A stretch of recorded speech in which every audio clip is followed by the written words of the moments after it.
성령님은 거룩한 영이에요. 분명히 눈에는 보이지 않지만 거룩하신 하나님의 영이 우리와 함께 하신다는 뜻이거든요. 그래서 우리는 지금 성령님이 계시다고 했을 때는 예수님이 이스라엘 땅에 직접 오셨던 것처럼 지금은 영으로 오셔서 우리 가운데 거니시고 우리와 함께 하시고 역사한다는 사실이 우리에게 분명한 신앙이 돼야 돼요. 이게 우리의 믿음이 돼야 되고, 그렇지 않으면 오늘 우리 신앙생활은 그냥 종교생활 수준에서 못 벗어나요. 우리 신앙생활은 성령으로 가능하거든요. 성령으로 이끄시고 성령으로 감동케 하시고 성령께서 생각나게 하시고 깨닫게 하시고 전부 성령이 하세요. 그러니까 성령의 우리가 역사하심을 생각 없이 산다면 그냥 종교생활하는 거예요. 세상 사람들이 그냥 이것저것 믿는다고 말하는 것과 별 다를 것이 없는 그런 수준에서 살아가는 모습이 우리의 신앙이 되고 마는 겁니다. 그래서 성령님은 과연 누구실까? 정말 성령님이 우리 안에 계실까? 내 안에 계실까? 나는 성령님을 정말 모시고 사는 자인가? 내가 그분과 지금 함께 사는 자인가? 라고 했을 때에 분명한 것은 그렇다는 거예요. 오늘 우리가 매 순간순간들 이 사실을 인식하고 이 사실을 인정하고 실제 그분의 이끄심을 받는 삶이 하나님의 아들들의 삶이라는 거예요. 하나님 아들들은 다 그렇게 산다, 이렇게 하신 말씀이에요. 그러니까 우리가 성령님이 얼마나 중요한가. 우리가 예수님 당시 때는 보십시오. 예수님이 어디로 가시냐에 따라서 수많은 군중들이 막 쫓아가잖아요. 왜? 조금이라도 그분의 은혜를 입으려고, 병 나음을 얻으려고, 고침받으려고 그분이 뭐 새벽부터 쫓아다녀요. 오늘 성령님이 계시다고 한다면 우리가 지금 그런 심정과 같이 신앙의 삶을 사는 거예요. 그게 우리 신앙입니다. 그렇기 때문에 오늘 우리는 이 성령님은 하나님의 하나님이 영으로 오신 하나님이에요. 하나님이 육신대에 오신 자는 예수께서 육신대에 오셨다, 이렇게 말씀하셨고, 하나님이 영으로 오신 하나님은 성령이라 일컬어요. 그러니까 예수님이 오신 건 분명히 우리 믿잖아요.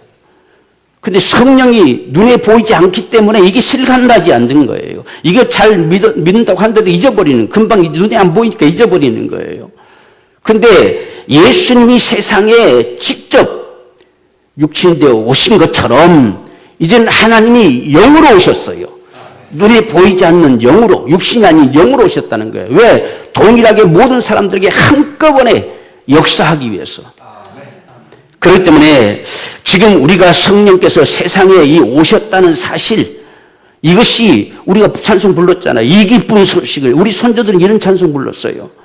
성령이 오셨다고 하는 것이 주님이 세상에 오셨다고 하는 것처럼 큰 기쁨의 소식이에요. 주님이 오신 거 우리는 성탄절 다 기뻐하잖아요. 그렇죠? 기쁘다 구주 오셨네 하잖아요.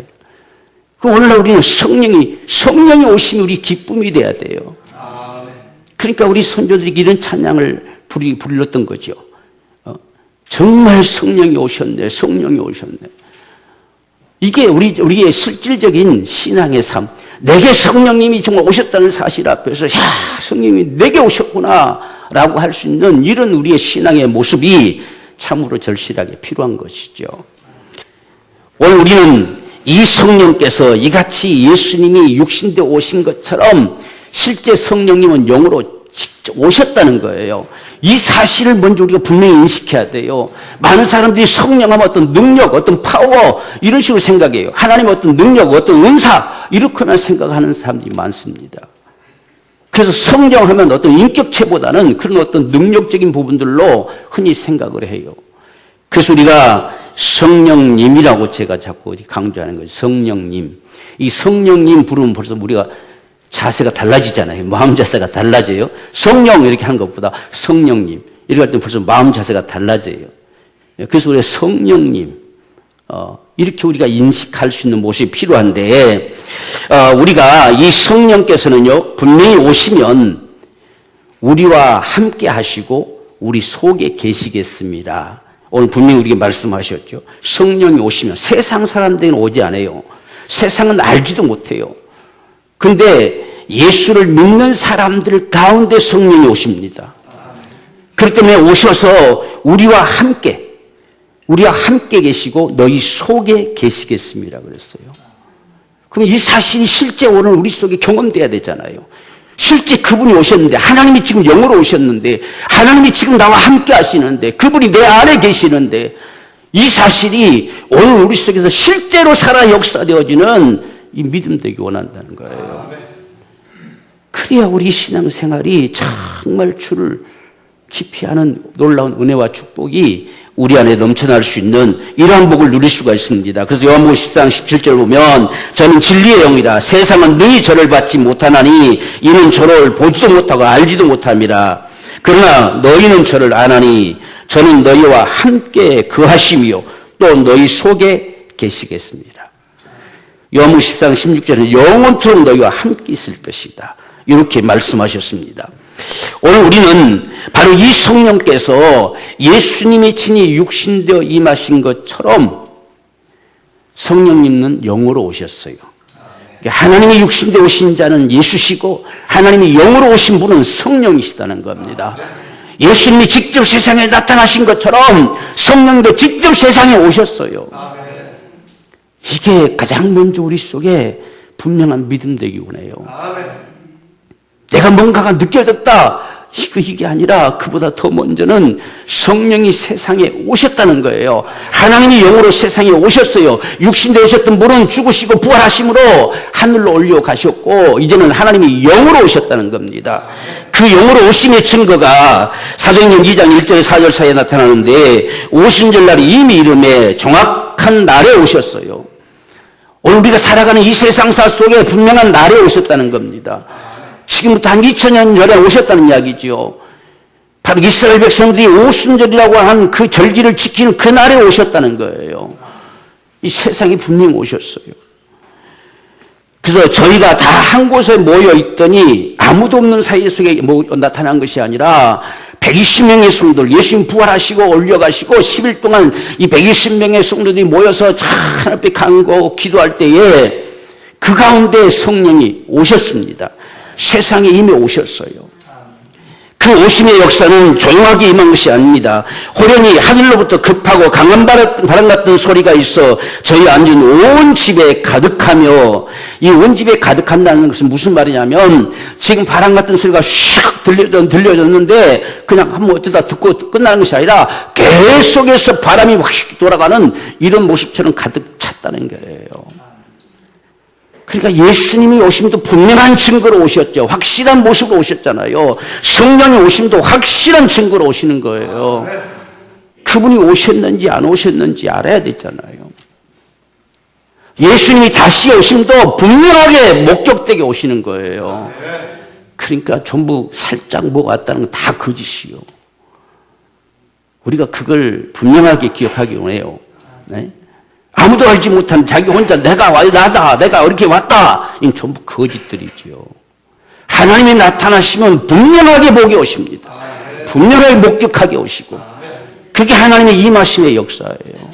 그리고 성령께서 세상에 오시는 이 역사의 증거가 호련히 하늘로부터 급하고 강한 바람 같은 소리가 있어 온 집에 가득했다는 것이요. 그리고 불에 혀같이 갈라지는 것이 저희에게 보여 그랬어요. 그러니까 막 불꽃이 막 혈이처럼 치는 모습들이 그냥 보여졌어요. 얼마나 놀라운 역사예요. 얼마나 참 때로는 무섭기도 했겠어요. 갑자기 기도하는 가운데 이런 역사들이 막 앞에 보여지고 펼쳐지고 막 소리가 들려지고 할 때에 얼마나 긴장됐겠습니까? 이같이 성령님이 직접 오셨다는 거예요. 자, 그래서 각 사람 위에 임하여 있더니 그랬어요. 각 사람 위에. 그러니까 이 모든 모습들이 보였다는 이야기죠. 불꽃 같은 이런 모습들이 각 사람 위에서 전부 움직이고 있었다는 이야기죠. 그러더니 거기 모인 120명의 사람들이 다 성령의 충만함을 받았다 이렇게 돼 있어요. 그러니 이들이 얼마나 분명한 증거예요. 그들 속에서 역사되어지 지금 하나님 직접 이들이 보고 나가는 거예요.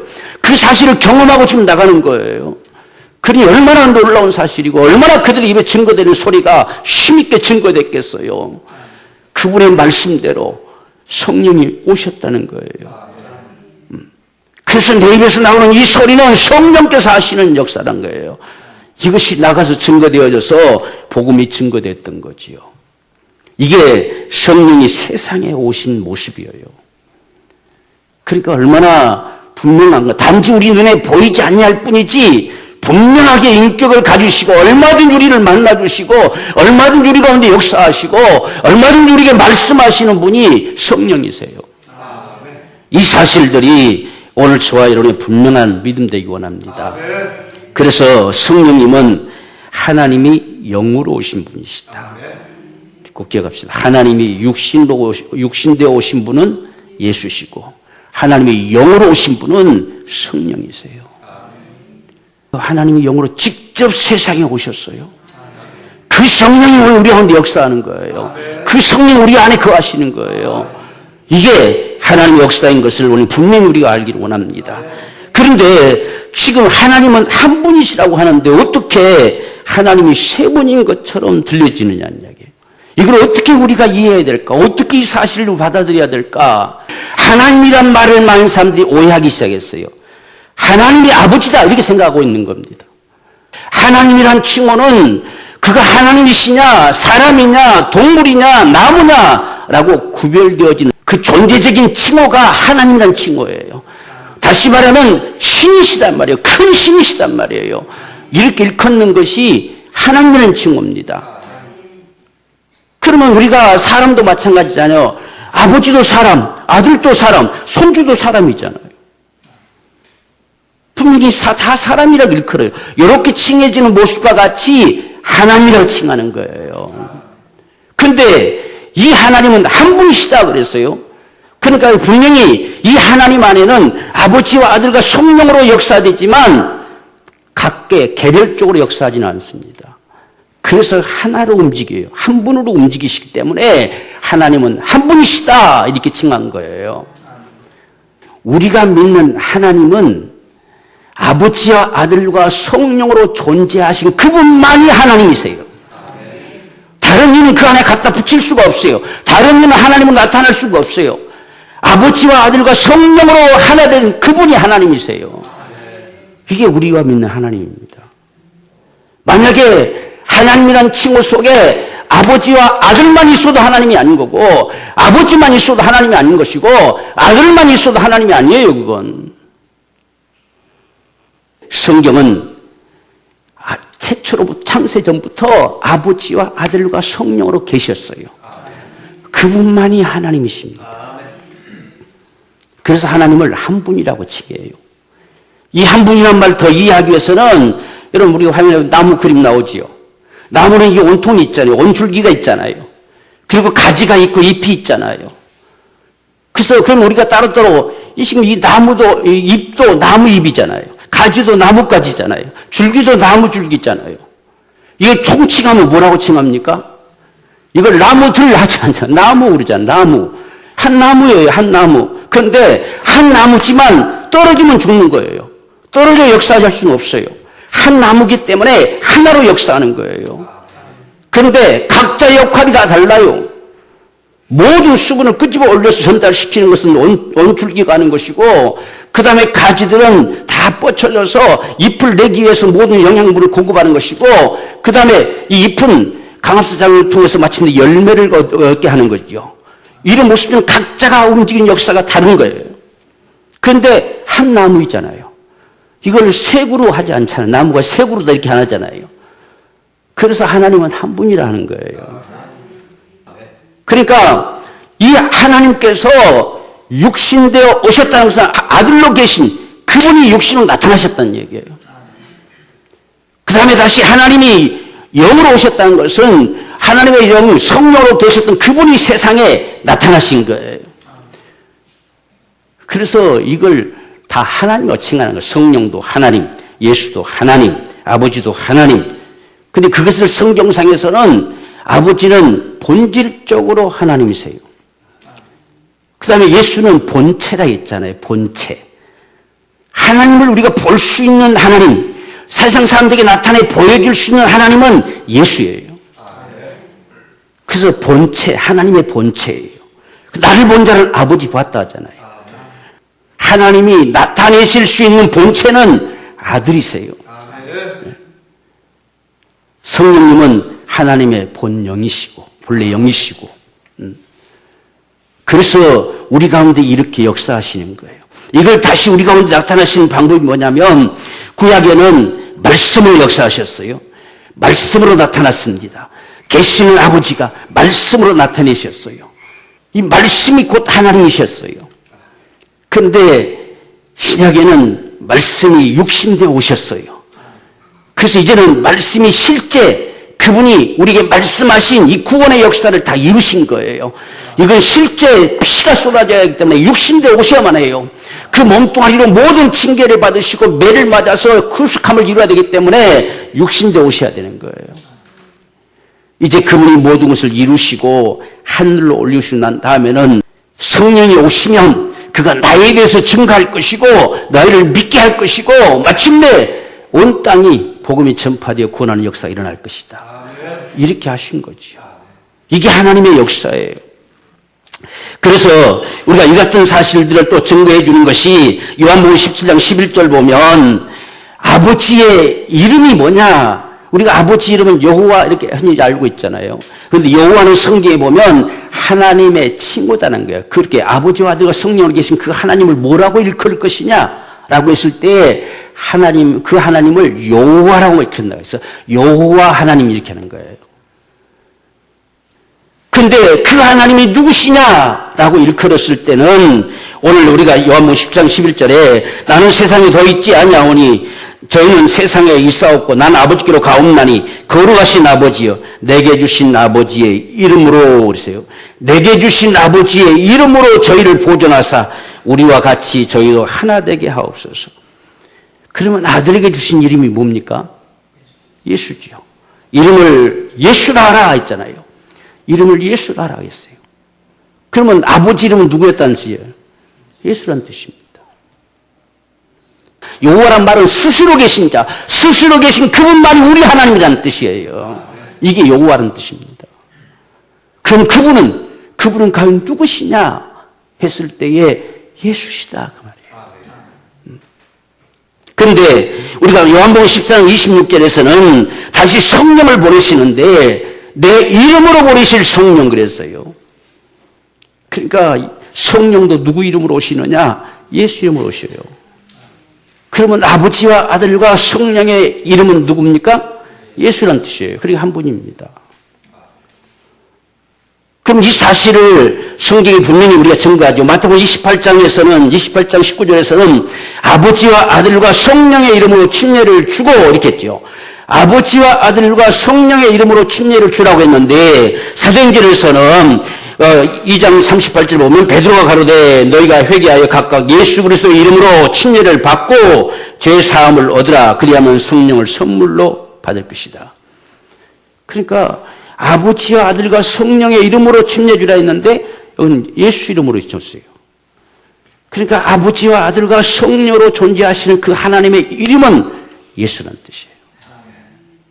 성경이 분명히 말씀하잖아요. 그렇죠? 그러니까 어떤 면에서 우리가 예수 믿습니다 하면 곧 하나님 전체를 믿는 것과 동일한 거예요. 그러니까 우리가 예수 믿습니다 하는 순간에 이미 아버지도 믿어지고 성령도 다 믿어지잖아요. 그렇게 되는 거예요. 그래서 오늘 말씀이 지금 그거예요. 그날에 그랬잖아요. 그날에는 20절 보면 내가 아버지 안에 너희가 내 안에 내가 아버지 안에 있는 것을 너희가 알리라. 너희가 이 사실을 바로 경험하고 믿을 것이다 그 말이에요. 이게 믿어지는 거예요. 본래 우리가 믿는 하나님은 아버지와 아들과 성령으로 계시는 그분이 우리 하나님이시다. 그분이 성경이 말하시는 하나님이시다. 그래서 그 안에 계셨던 독생자가 육신되어 세상에 오신 자가 예수시다. 그 안에 계셨던 거룩한 영이신 하나님이 우리 가운데 오신 자가 성령이시다.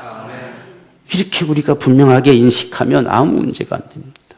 그는 정말 이분이 오셨느냐, 정말 하나님이 나에게 오셨느냐라고 하는 거예요. 자, 그러면 성령님이 언제, 어떻게 우리 가운데 오셨느냐 하는 사실들을 우리가 좀 보면 가장 중요한 건 복음을 듣고 믿을 때 성령이 오셨습니다. 우리가 에베소서 1장 13절 보면 그 안에서 너희도 진리의 말씀, 곧 구원의 복음을, 너희의 구원의 복음을 듣고 그 안에서 또한 믿어 약속의 성령으로 인치심을 받았으니 이렇게. 여기 인치셨다는 것은 무슨 말이냐면 약속의 성령으로 우리에게 친히 주셔서 보증했다는 뜻이에요. 그러니까 우리가 구원받는 순간에 예수를 정말 구주로 영접하는 순간에 성령이 오십니다. 그 우리는 예수님을 영접한다는데 실제 누가 오느냐? 성령이 오시는 거예요. 성령이 내 안에 오시는 거예요. 그래서 그날에 성령 오시면 내가 지금 너희에게 있다는 거예요. 이게 오늘 저와 여러분 분명한 믿음 되기곤 해요. 우리는 내 안에 예수님이 계신 거 믿는데 성령님은 잘 모르겠다. 이건 다 엉터리 같은 이야기입니다. 엉터리 같은 이야기. 내 안에 성령님이 계시면 예수님이 계시고 아버지가 계시는 거예요. 여러분 20절 말씀 잘 한번 읽어보세요. 내가 아버지 안에 그랬죠.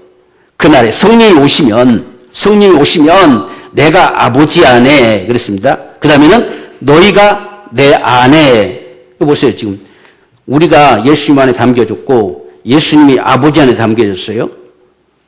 다 담겨졌잖아요. 그 다음에 예수님이 이제 우리 안에, 이게 성령 역사죠. 그러니까 성령이 오시면 아버지도 아들도 성령도 다 믿어지는 거예요. 이게 성령의 축복이지요.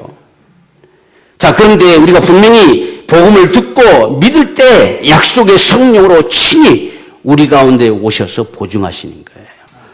이게 성령이 오시는 때입니다.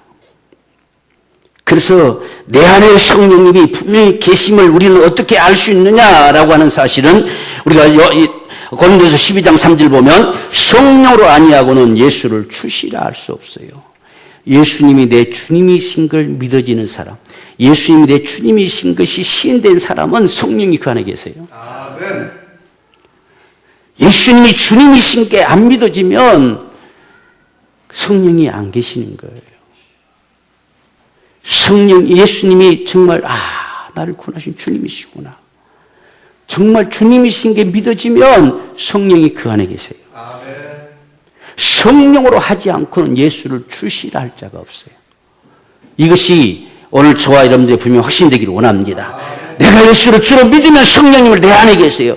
내가 주라고 시인하고 주라고 믿을 수 있는 역사도 성령이 하시는 거예요. 성령으로 하지 아니하고서는 예수를 주라 할 수가 없어요.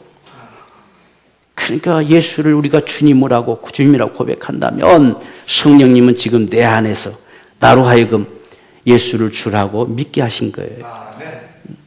뿐만 아니라 또한 우리가 하나님을 아버지라고 부르면 성령이 우리 안에 계십니다. 갈라디아 4장 6절 보면 너희가 아들인 거로 예수를 이미 우리가 믿어서 영접하면 아들이 되는 겁니다. 아들인 거로 하나님이 그 아들의 영을 우리 마음 가운데 보내사 우리 마음 가운데 보내시잖아요. 그래서 우리로 하여금 아버지라 부르게 하셨느니라 하는 거예요. 이 아바란 말은 아람어인데 아빠란 뜻과 똑같은 뜻이에요. 그래서 이런 은혜가 성령으로 되는 거예요. 아멘. 우리가 예수 믿기 전에 하나님을 아버지라 불러본 적이 있어요. 근데 예수를 우리가 복음을 듣고 믿음으로 말미암아 성령이 우리 안에 오시더니 하나님을 아버지라는 소리가 불러져요. 아버지라고 불러진다는 이야기예요. 어떤 면에서 보면 우리 믿음이 정말 엉터리 같아도 아버지라고 불러진다는 이야기예요. 아버지라고 불러지는 사람 속에 성령이 계시는 거예요. 성령으로 하지 않고서는 예수를 주라 할 수도 없고 성령으로 하지 않고서는 하나님을 아버지라 부를 수도 없어요. 이건 다 성령이 하시는 거예요. 너희 마음 가운데 보내사 성령으로 말씀하신다는 거예요. 그래서 우리가 하나님을 아버지 하는 거예요. 오늘 우리 안에 성령님이 다 계세요. 하나님이 영으로 오신 하나님이 지금 내게 계시단 말이에요. 내 안에 계셔요. 얼마나 이 놀라운 사실이에요.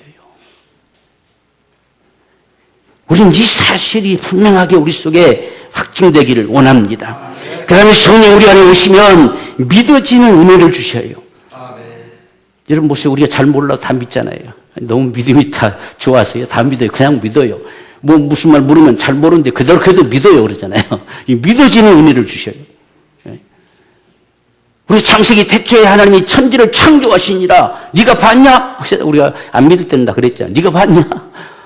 그런 게 어딨냐 이렇게 했잖아요. 근데 우리가 예수를 믿어 구원받는 순간 성령이 내 안에 오시는 순간에 다 믿어져요. 다.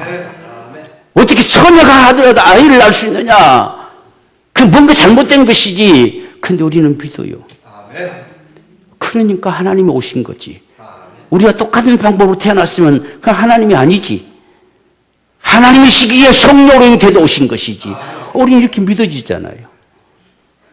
참 신기한 사실이죠. 성령은 믿게 하십니다. 믿어지게 하세요. 성령 계신 사람은 믿어져요. 성령께서 우리를 가르치시고 생각나게 하시는 거거든요.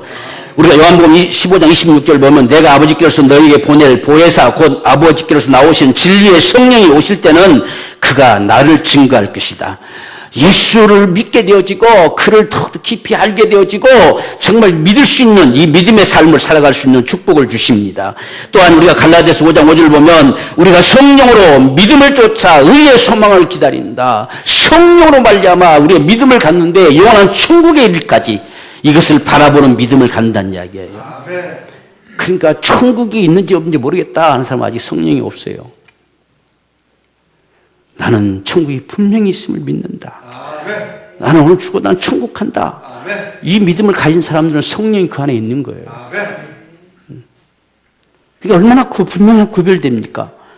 지금 성령으로 믿음을 쫓아서 의의 소망을 기다린다. 그날 앞에 거기 가기를 기다린다는 거예요. 이게 믿어지니까 가능한, 믿음으로 가능한 거예요. 성령께서는 저와 여러분에게 믿음을 주셔요.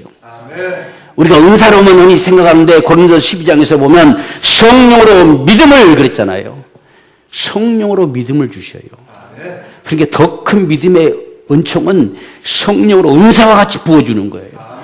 그럼 그 사람은 참 믿음이 커요. 어떤 상황에도 무너지지 않는 아주 믿음이 보통이 아니죠. 이건 성령으로 더 큰 믿음 주시는 거예요. 그러나 성령으로 기본적으로 저와 여러분들에게 믿어지는 은혜를 주셔요. 그러니까 믿어지는 사람. 성경이 전체가 믿어지는 사람. 하나님이 내 아버지시고 정말 예수님이 나를 구원하신 주님이시고 나는 오늘 죽어도 천국 갈 수 있는 하나님의 아들이신 걸, 아들인 걸 믿어지는 사람. 성령이 우리 안에 계세요.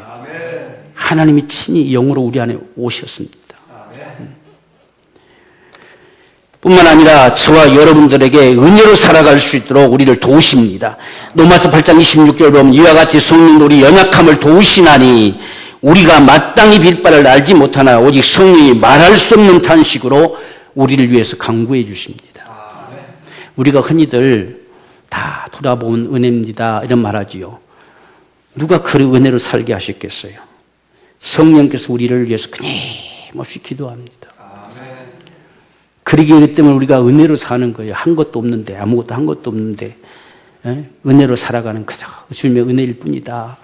이렇게 고백하는 게 성령께서 말할 수 없는 탄식으로 저와 여러분들에서 기도해요. 그리고 우리에게 기도할 힘을 주시는 거예요. 근데 성령님께서 은혜로 살아갈 수 있도록 기도는 그분이 하시지만 오늘 우리를 통해 주님이 나타나시고 역사를 이루어가는 역사는 우리 기도로 되는 거예요. 그래서 우리에게 기도하라고 하는 거죠. 그래서 우리가 은혜로 살아가는지 힘을 공급해 주시고 축복하시는 이 역사가 성령으로 되는 겁니다. 성령님 우리 안에 계시지 않으면 절대로 은혜임이 느껴지지도 않고 은혜라는 고백도 하지 않습니다. 성령님 우리 안에 계실 때에 은혜임을 고백하는 거예요. 이건 다 은혜 찬송 좋아하잖아요. 왜? 그 말이 맞는 것 같거든요. 돌아보면 다 아무것도 우리는 당연하게 여겼던 것조차도 돌아보면 다 은혜인 걸. 우리가 은혜를 모르고 살아왔다라고 이 고백을. 내 말 같아서 다 좋아하는 거예요, 그게. 그런데 그런 은혜를 누가 주시느냐? 성령께서 주신다는 거예요.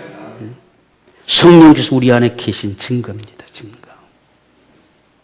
오늘 이 시간 여러분 안에 정말 성령님이 계심을 믿기 원합니다. 자, 인식하고 늘. 그래서 우리 스스로가요, 자꾸 이런 인식하기 위해서는 우리가 그 존재를 인정하고 인식하는 게 참 필요해요. 그래서 여러분들이 눈 뜨면, 내 안에 계신 성령님, 좀 이렇게 좀 해 주십시오. 오늘도 성령님 하루를 잘 마치시도록 함께 하심을 감사합니다. 이렇게 참 우리가 입으로 자꾸, 왜냐하면 사람은 건방증이 심해서 안 보면 잊어버려. 말 안 하면 금방 잊어버리고. 그러니까 우리가 매사에 그냥 하나님 감사합니다 막이나 하지 말고 좀 더 구체적으로 정말 내 안에 계신 성령님, 오늘 나로 이런저런 순간들에도 도우시고 친히 이끄시고 내 마음을 감동하시고 함께 하심을 감사합니다. 이렇게 우리가 고백할 수 있으니 참 귀한 복이에요. 그래서 우리 성령님을 인정해야 돼요. 사도 바울도 고린도 교회에 이야기하잖아요. 성령이 너희 안에 계심을 알지 못하느냐는 거예요. 이 계심을 망각하고 살아가는 거예요. 누구보다 은사 많이 받았다고 주장하면서도 성령의 계심을 망각하고 사는 거예요. 오늘 저와 여러분들 속에 반드시 성령의 계심을 우리가 날마다 인식하고 그분을 인정하고 그분과 함께 사는 이 귀한 축복이 있기를 원해요. 성령이 우리 안에 계시면 무엇보다 성령으로 하나님의 영으로 우리가 로마서 8장 14절 하나님의 영으로 인도함 받는 그들은 곧 하나님의 아들이다. 하나님의 영으로 인도함 받는 모든 사람들은 다 하나님의 자녀다. 지금 이렇게 말씀한 겁니다. 그러니까 우리가 작든 크든 정말 그분을 인정하고 그분에게 인도하심과 이끌림을 받는 사람들은 다 하나님의 자녀예요. 성령이 그 안에 계시는 하나님의 자녀란 뜻이에요. 그래서 하나님이 구체적으로 우리 가운데 역사한 모습들 속에서 성령께서 우리 예배할 은혜를 주십니다. 예배할 은혜를 주셔요. 오늘 우리가 주님 앞에 나올 수 있는 것도 성령으로 이끌림을 받는 거예요. 성령께서 예배로 가야지, 예배해야지, 예배할 은혜를 주시는 것이 성령의 은혜예요. 우리 안에 계시기 때문에 예배할 은혜를 주시는 거예요. 그래서 예배할 수 있다는 게 얼마나 귀한 축복인지 몰라요. 그래서 하나님께 예배하는 자는 영이신 예배하는 자는 신령과 진정으로 성령으로 예배하라. 신령이란 말이 성령이거든요. 성령으로 예배하라. 성령으로 이끌림을 받으라. 그래서 우리에게 예배할 은혜를 주십니다. 예배할 마음을 주셔요. 하나님을 예배하리라. 이런 은혜를 주시는 것이 성령의 역사입니다. 하나님은 이러한 자들을 찾으신다고 말씀하셨죠. 또한 성령께서 우리를 가르치시고 생각나게 하십니다. 끊임없이 깨닫게 하셔요. 이 깨닫게 하시는 이 성령의 역사, 감동해 주시는 역사, 우리 마음에 생각나게 하시죠. 아, 그렇구나. 이것이었구나. 때로는 우리가 어느 순간에 내가 정말 너무 무심코 그랬구나. 내가 잘못했구나. 이런 모든 것들을 우리 가운데 신이 가르치시고 생각나게 하세요. 그리고 우리가 들었던 말씀들이 어느 순간 또 생각나게 하세요. 바로 이런 역사처럼 친히 성령께서 모든 걸 가르치시고 생각나게 할 거라는 거예요. 그래서 우리 안에 정말 성령의 생각이 가까이 들려오는 우리의 삶이 되기 원해요. 그 다음에 우리가 성령께서 우리에게 은혜를 주신 것들을 깨닫게 하십니다. 고린도서 2장 12절 보면 오직 하나님께로 온 영을 받았으니 이제는 이는 우리로 하여금 하나님께서 우리에게 은혜로 주신 것들을 깨닫게 하려. 깨달아 알게 하려. 원래 깨달은 말이 여기 원에 들어있어요. 근데 주신 것들을 알게 하려 하십니다. 이렇게 우리말엔 기록되어 있어요. 근데 깨달아 알게 하려고 그랬어요. 그러니까 우리가 하나님의 은혜는 아는 것으로 전부가 아니라 깨달아져야 돼요. 아, 그렇구나. 이 진짜구나. 주님이 정말 나의 모든 죄를 사하셨구나. 이게 깨달아져야 되는 거예요. 그게 우리 믿음이지요. 성경에는 아는 것이 영생이란 말인데 그 아는 것은 게노마이거든요. 이건 그냥 지식적으로 안다는 뜻이 아니고 직접 경험을 통해서 안다는 뜻이에요. 그러니까 내가 그렇구나 이거죠. 이게 우리에게 믿음이에요. 성령께서는 그런 은혜 주십니다. 그런 은혜, 깨닫게 하시는 은혜. 평상시에는 그렇게 깊이 안 깨닫은 것도 어느 날 갑자기 그 말씀이 잘하는 말씀 같은 그 말씀이 깊이 와닿는 게 있잖아요. 이런 성령께서 지금 깨닫게 하시는 역사예요. 저 같은 경우도 수없이 어려운 말들을 설명하기 위해서는 하나님 앞에 참 성령 앞에 간구하죠. 그래서 깨닫게 되어지는 역사들. 그 깨달음 속에서 여러분이 전하는 거죠. 그렇기 때문에 이 깨닫는 은총을 주시는 것이 성령의 은혜라는 겁니다. 하나님의 은혜로 주신 것, 하나님의 구속의 그 은총들, 그 깊이를 깨닫게 하시는 역사들이 성령으로 하시는 거예요. 그래서 우리가 갈망하고 사모할 때에 더 큰 은혜를 받게 하시는 역사가 성령께서 끊임없이 은혜를 주신다는 겁니다. 그 다음에 우리가 마지막으로 보면 우리의 연약함을 도우시는 분이십니다. 저와 여러분들을 친히 도와주시는 분이세요. 우리에게 때로는 힘 주시고 우리를 때로는 위로하시고 우리에게 참 믿음 주시고 또 우리를 이끄시고 지혜를 주시고 우리에게 쓸모없이 도와주십니다. 오늘 그 성령님이 우리와 함께 하신다는 거예요. 지금 내 안에 계시다는 사실이에요. 오늘 우리 홀로 떨어져 있는 것이 아니라 고와 같이 버려두지 아니하고 있잖아요. 내가 너에게로 오는데 누가 오느냐? 성령 오신다는 거예요. 성령님이 지금 내 안에 계세요. 세상에 거리셨던 주님의 그 거룩한 영이 내 안에 계시단 말이에요. 이 성령님이 오늘 저와 여러분 분명히 함께 하심을 믿고 이제는 성령님을 참 우리가 갈망하고 사모하는 자 되십시다. 그분에게 도움을 구하고 그분에게 지혜를 구하고 우리 이렇게 살아가십시다. 그럴 때 우리 삶이 더욱더 정말 귀한 믿음의 삶을 살아갈 수 있을 것이고 하나님의 사심의 역사가 저와 여러분들 통해서 풍성하게 나타나지는 하나님의 귀한 축복이 이룰 줄을 믿습니다. 이러한 축복이 오늘 저와 여러분의 가정에 충만하게 되기를 주의 이름으로 축원합니다.